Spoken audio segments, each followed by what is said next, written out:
आज ये शहर विधानसभा की ये मासिक बैठक है और इसमें शहर विधानसभा के जितने भी सदस्य हैं उनको बुलाया गया था और उन लोगों को आने वाले समय की गतिविधियों की जानकारी दी गई है और उनके अंदर एक ऊर्जा और जोश भरा गया है कि आने वाले 27 के चुनाव में कैसे आपको भागीदारी निभानी है।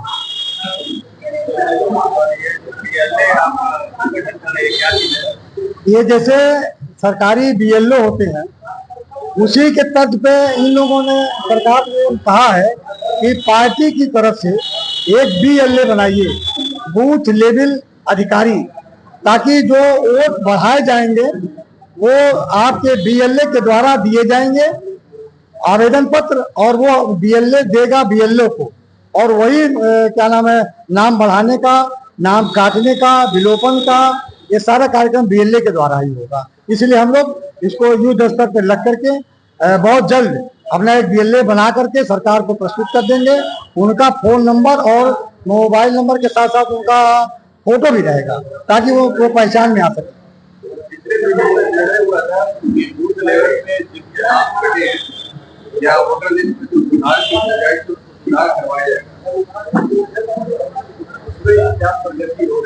देखिए उसमें प्रगति तो हो रही, लेकिन जैसे कि अभी हम लोगों को वोटर लिस्ट मिला नहीं है और वोटर लिस्ट हमको मिलने वाला 29 तारीख है। हम लोग अपना कार्यक्रम तो चला रहे हैं, लेकिन 29 तारीख को हमको जो नया वोटर लिस्ट मिल जाएगा तो हम लोग उस पर मनन करेंगे कि कितने वो नाम हैं, कितने नाम कट गए हैं, कितने जिंदे लोग हैं उनको मुर्दा घोषित कर दिया गया है। तब हम लोग उस पर युद्ध स्तर पे काम करेंगे और काम तो हम लोग का चल रहा है, लेकिन वोटर लिस्ट के मिलने के बाद हम लोग का कार्यक्रम और तेजी से बढ़ेगा। आपके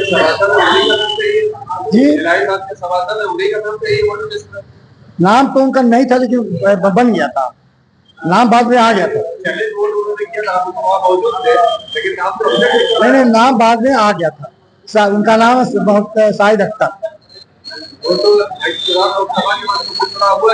नहीं, जैसे उस वक्त वोटर लिस्ट में जब उनका नाम नहीं आया तो उसको क्या नाम अधिकारियों को कह करके नाम जलवाया गया था, क्योंकि उसके बिना वो चुनाव लड़ नहीं पाते। अगर नाम नहीं आएगा तो चुनाव लड़ ही नहीं पाते। की बात नहीं करना है, सभासद होने के बाद लोकसभा के चुनाव में उनका नाम नहीं था तो बीएलओ ने कहा कि इनको वृत्त दिखा के इनका नाम काट दिया गया है। तो अगर आपकी पार्टी के सिटिंग सभासद का नाम लोकसभा की सूची में नहीं है तो और लोगों का आप जनता के आम नागरिक के नाम को किस तरह से ऐड कराएंगे? ये आपका सवाल बहुत ही अच्छा और बहुत ही प्रशंसनीय सवाल है कि जब सभासद का नाम नहीं रहेगा तो आम जनता की स्थिति क्या होगी। आपकी बात को मैं बहुत ही तवज्जो देता हूं, तो मैं आपको बताना चाहता हूं कि ऐसे बहुत से नाम हैं जिसके घर में 8 वोट हैं और वो वोट हमारे समाजवादी हैं, वो वोट काट दिए गए।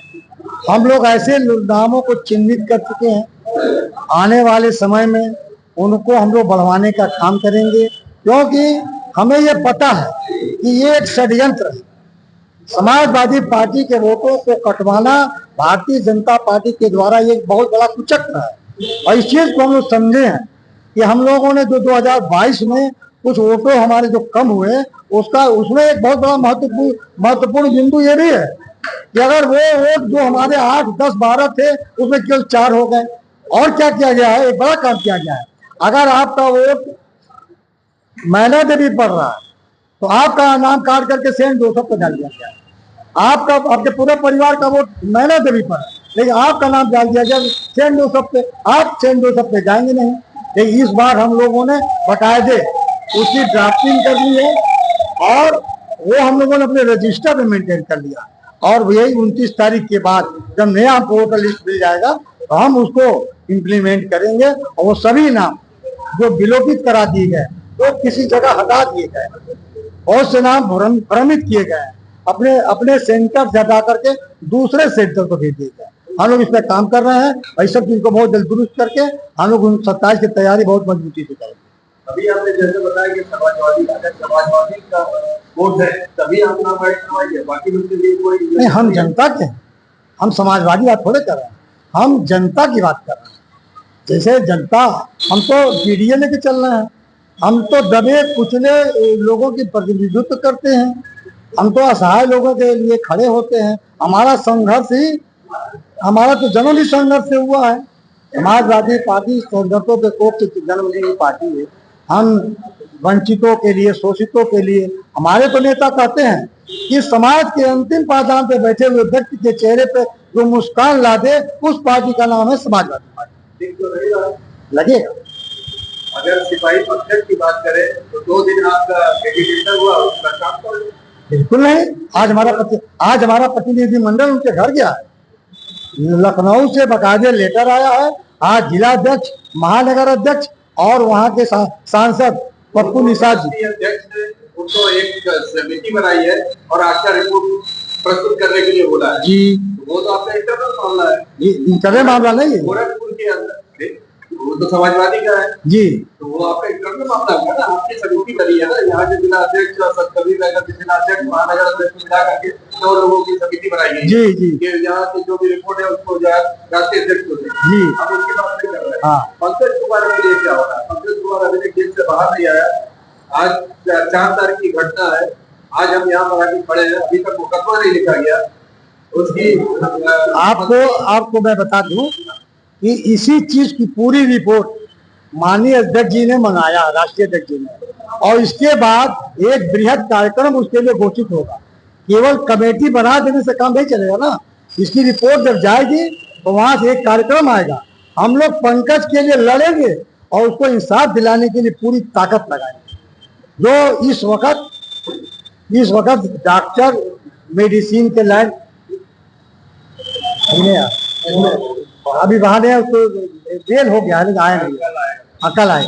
तो जिस तरह काकस का घेरा बना हुआ है मेडिसिन लाइन में डॉक्टरों के द्वारा, मैं पूछता हूँ कि ये आम चीज है कि डॉक्टर दवा करेगा और पीड़ित ठीक होगा।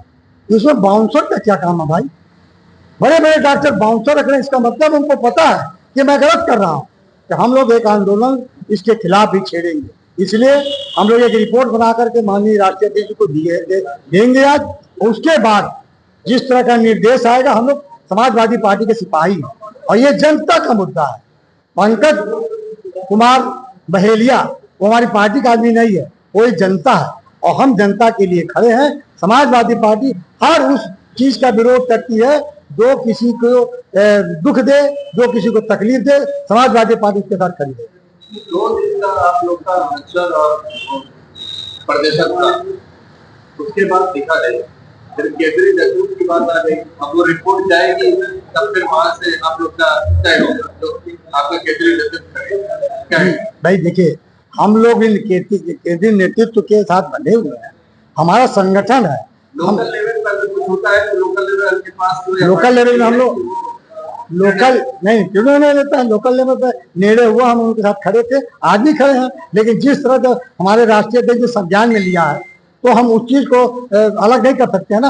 और जब राष्ट्रीय अध्यक्ष ने संज्ञान में ले लिया तब हम राष्ट्रीय अध्यक्ष के आदेश का इंतजार करेंगे। और ये मत समझिए, राष्ट्रीय अध्यक्ष जी जिस तरह से पीडीए को लेके चल रहे हैं, वो भी पंकज कुमार बहेलिया भी पीडीए का एक अंग है और हम उसकी मदद करेंगे।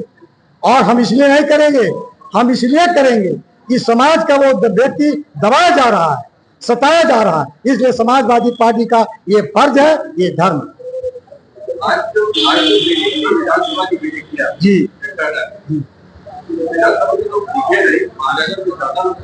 नहीं, महानगर की सबको बताइए। महानगर के इसमें जितने भी हैं आप हाथ देख दीजिए, सारे इसमें केवल विधानसभा के लोग। अगर हम चाहते तो महानगर के लोगों को बुला लेते। ये हमारे महानगर के प्रभारी हैं, ये चुनाव लड़ चुके हैं, ये हमारे उपाध्यक्ष हैं विधानसभा के, और ये हमारे महासचिव हैं। तो हमारे सारे विधानसभा के लोग, हमने अभी तक बाहर के लोगों को यहाँ नहीं बुलाया। ये उमाशंकर चौधरी जी हैं, ये उपाध्यक्ष हैं। ये अमित ये भी हमारे साथ हैं। और ये सुमन शर्मा जी हैं, ये सुशील कुमार मौर्य, सारे लोग तो हैं। ऐसा नहीं है, भ्रमित मत कीजिए, ये जान लीजिए सच्चाई है। आप सामने खड़े हैं, अगर इसको ना माने आप पीछे भी देख लीजिए। आप गौरव कुमार हैं, ये आपके क्या नाम है, इम्तियाज भाई है, पंकज, उधर पवन जी हैं, उधर राजेश कुमार श्रीवास्तव हैं। ये सारे लोग हमारे सदस्य। आपका नाम? मेरा नाम अशोक चौधरी, शहर विधानसभा अध्यक्ष, समाजवादी पार्टी। आज जो मीटिंग हुई वहां में किस चीज का निर्णय लिया गया, मुख्य मुद्दे क्या? प्रमुख मुद्दा आज हमारे विधानसभा की लंबे समय के बाद ये प्रथम मीटिंग आहूत की गई थी, जिस मीटिंग के द्वारा आज हमारी कार्यशैली और जो बीएलओ और बाकी जो पार्टी के द्वारा निर्धारित एक पद दिया गया है उसके संदर्भ में आज की मीटिंग थी। क्या निर्णय लिया गया? निर्णय मार्गदर्शन आज हम लोग पार्टी के गाइडलाइन पे आज जो प्राप्त हुआ था उसी के आधार पे आज हम लोग बीएलओ और वोटों को बढ़ाने के लिए मतदाता जो आज हमारे जो नाम काटे जा रहे हैं, एक साजिश के तहत काटे जा रहे हैं, उनकी पूरी प्रक्रिया के तहत उनके नाम को बढ़ाने के कार्य के लिए आज सारे कार्यकर्ताओं और प्रमुख नेताओं को बुला के आज उन सारे लोगों से बात की गई है। क्या लगता है 27 में आप पूर्ण बहुमत में आएंगे? 27 में पूर्ण बहुमत नहीं, 27 में हम सरकार बनाने जा रहे हैं। तो आप 22 में भी जा रहे हैं? तो 22 के छल को हम लोग समझ नहीं पाए थे। पूरी की पूरी जो मतदाताओं की जो हमारी स्थिति थी, एक तरफा नाम काटने का जो प्रक्रिया किया गया, अभी आपके ही द्वारा एक पत्रकार बंधु के माध्यम से पता चला, अभी हम लोगों को भी और पहले भी जानकारी थी कि हमारे ही जो सभासद का प्रतिनिधित्व उपयोग कर रहे हैं उन्हीं का लोकसभा में नाम काट दिया गया। तो ये तो बहुत बड़ी संविधान की विडंबना है ना, ये संविधान के क्षरण का काल चल रहा है कि आज एक मतदाता के मानवाधिकार के का भी शोषण किया जा रहा है। सिर्फ यही मसला नहीं है, जब आपका वार्ड का चुनाव हो रहा था तो जो कैंडिडेट था उसी का वोटर लिस्ट में डाल दिया। लेकिन ये प्रक्रिया आनी कब से शुरू हुई है? आप पत्रकार बंधु के माध्यम से हवाले से मैं प्रश्न कर रहा हूं, ये प्रक्रिया इसकी शुरुआत कब से हुई? उत्तर प्रदेश में जब आज के ये जो मुख्यमंत्री महोदय बैठे हुए हैं और ये दमनकारी नीति के लोग जो बैठे हुए हैं, इन लोगों ने एक तरफा अपने विपक्ष को साफ करने का जो प्रक्रिया डाला है, ये उसका एक प्रारूप है कि अपने विपक्ष के जो हमारे उनके मतदाता है पहले उन्हीं को क्लीन स्वीप करा दिया जाए। जब मतदाता ही नहीं रहेगा तो मत ही नहीं पड़ेगा, मत का अधिकार नहीं मतदाता कर पाएगा तो एक तरफा उनका राज्य सरकार चलेगा। अगर ऐसी बात है तो 24 में आप ऐसे स्वीप नहीं, 24 हम तैयारी कर रहे हैं।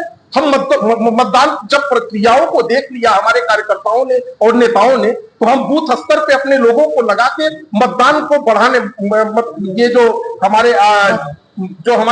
मतदाता हैं उनको बढ़ाने का प्रक्रिया का प्रयास किया। चुनाव हुआ जिसमें 36 सीटें उनकी तरफ से पाए, बताया तो हमने आपसे एक तरफा अगर हो रहा है नाम काटा जा रहा है तरीके से। हमने कहा आपसे अभी इसके पहले ही कहा कि हमने उसकी पूरी की पूरी तैयारी की और पूरे के सारे बूथों पे जाके अपने कार्यकर्ताओं के माध्यम से जिन नामों को काटा गया उन नामों को बढ़ाने की एक प्रक्रिया पूरी किया हमने। उसके माध्यम से आज देखिए, आज हमारे सरकार ने हमारे नामों को बढ़ाया और हमारी जीत सुनिश्चित हुई।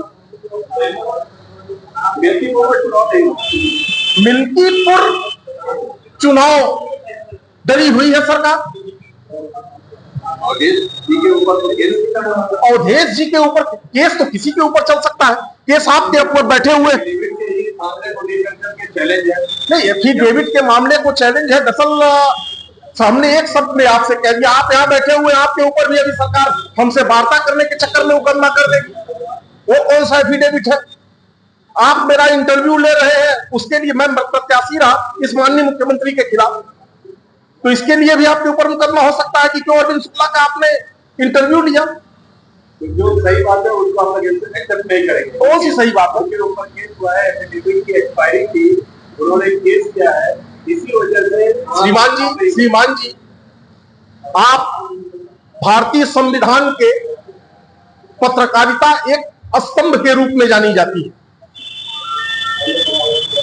आप एक चीज आज के हवाले से मैं एक प्रश्न करता हूं कि तमाम एफिडेविट दिए गए आज के जो मुख्यमंत्री बैठे हुए हैं, क्या इनके ऊपर अपराध और मुकदमों की कमी थी? उसके आधार पर क्या ये मुख्यमंत्री बन सकते थे? आज के जो डिप्टी सीएम बैठे हुए हैं उन्होंने भी एफिडेविट दिया था, क्या वो डिप्टी सीएम बन सकते थे? मैं आपके हवाले से प्रश्न कर रहा हूं। तो अवधेश प्रसाद अगर बने हुए हैं कोई एफिडेविट में कहीं त्रुटियां किसी से अगर हो जाती है तो हो गई। आपने तो सब कुछ करके अपने आप को ही साफ कर दिया कि तो हम गोरखपुर के लोग, पूरा भारत और उत्तर प्रदेश आपके बारे में नहीं जानता है, लेकिन हम गोरखपुर 322 विधानसभा के लोग और 64 लोकसभा के लोग आपके बारे में जानते हैं। आपका परिचय हमसे कोई पूछे तो हम आपका परिचय देंगे, लेकिन पूरा भारत तो जो आज की पत्रकारिता और पत्रकार बंधु जो दिखा रहे हैं वही देख रही है। मतलब वो केस वो गलत, टोटल गलत है आपके हिसाब हमारे हिसाब से पूरे गलत है। इलेक्शन कमीशन ने जो चुनाव नहीं करा रही वो भी गलत है। तो इलेक्शन कमीशन हवाला दूसरे चीजों का दे रही है। इलेक्शन कमीशन आज के दिन में टोटल आज का जो केंद्रीय राजनीति है उसके आधार पे पूरा का पूरा काम कर रही है। इस हिसाब से अगर देखा जाए तो मिर्जापुर का चुनाव नहीं कराने के पीछे इलेक्शन कमीशन की क्या हवाला है? आप जैसे आपके ही मुंह से मैं सुन रहा हूं कि एक जो क्या नाम है उसको क्या बोला है अभी आपने, एफिडेविट का हवाला देके करा रही है। क्या आपसे ही मैं तो वही प्रश्न मैं भी आपसे कर रहा हूं, सारे नेता केस लंबित है और आपको अपडेट कर दे रहे हैं जिसने केस किया है वो केस वापस लेने के लिए मैं तैयार है।